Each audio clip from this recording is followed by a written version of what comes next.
So you're thinking of becoming a landlord.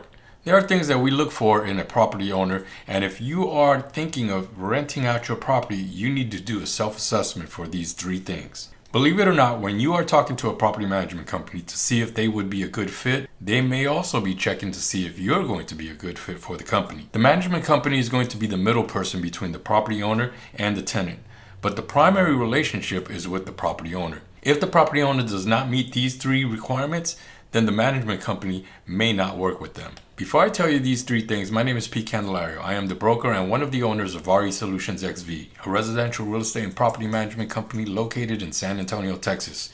We love to educate and help people find solutions for all of their real estate needs.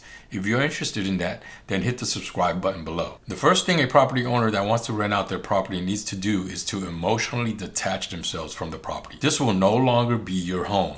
This is going to be an investment or rental property. Many owners that have lived at a property for a long time may have memories at the property that may be dear to them.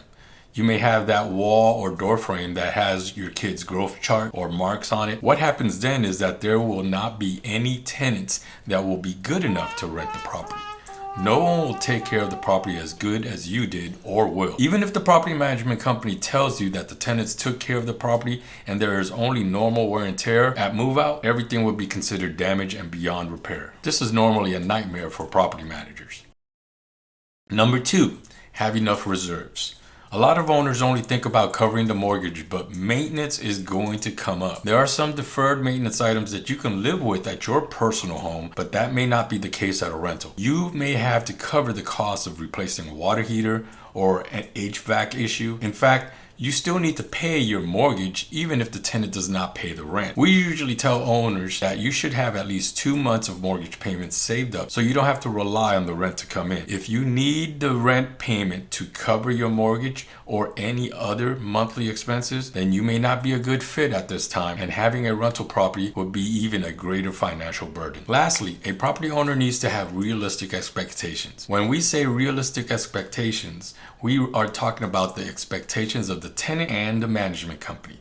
The example I like to use is if you replace the carpet at the property, you cannot say that the tenant shouldn't wear any shoes while walking on the carpet. Or if you have a whole garden at the property, you cannot expect the tenants to maintain that garden. On the property management side, an unrealistic expectation is for the property manager to go visit the property on a weekly or even monthly basis. You will be surprised on some of the expectations of some owners. Most of the time, this ties to the owner being emotionally attached to the property. So those are the 3 things that you should take into account if you're even thinking about being a landlord. Most good property management companies will vet their owners against these 3 factors. If you have any questions on these or any other property management questions, don't hesitate to contact us with the information in the description. Till next time, take care.